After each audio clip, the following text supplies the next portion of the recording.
Il y a deux types de richesses, la richesse matérielle et la richesse spirituelle.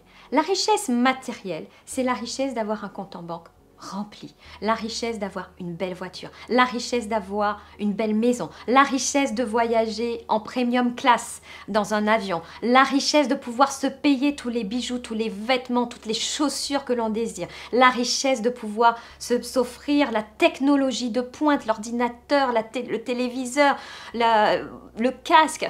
Ça, c'est de la richesse matérielle.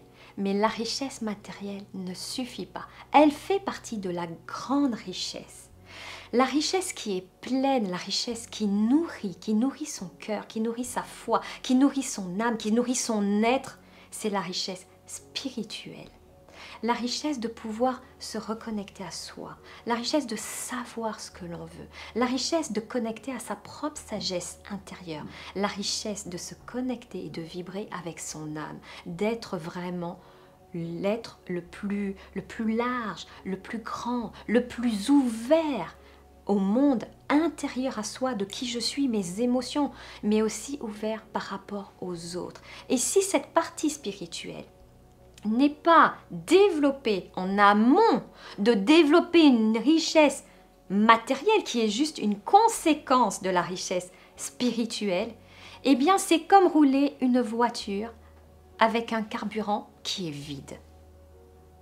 La richesse spirituelle, c'est le carburant de l'âme, c'est le carburant de votre être. C'est cette richesse spirituelle du retour à soi, d'être qui je veux, qui je suis réellement, sans avoir une volonté sur moi-même, un pouvoir sur moi-même, sans laisser la vie m'affaisser, m'assouvir, me soumettre dans des crises, dans des peurs, dans des contraintes, dans des traumatismes qui m'écrasent. La richesse spirituelle va te permettre de te reconnecter à toi et de dominer et de traverser les flammes de la vie sans que tu sentes que ça fait mal, parce que simplement tu es dans le flot de la vie. Et ça prend.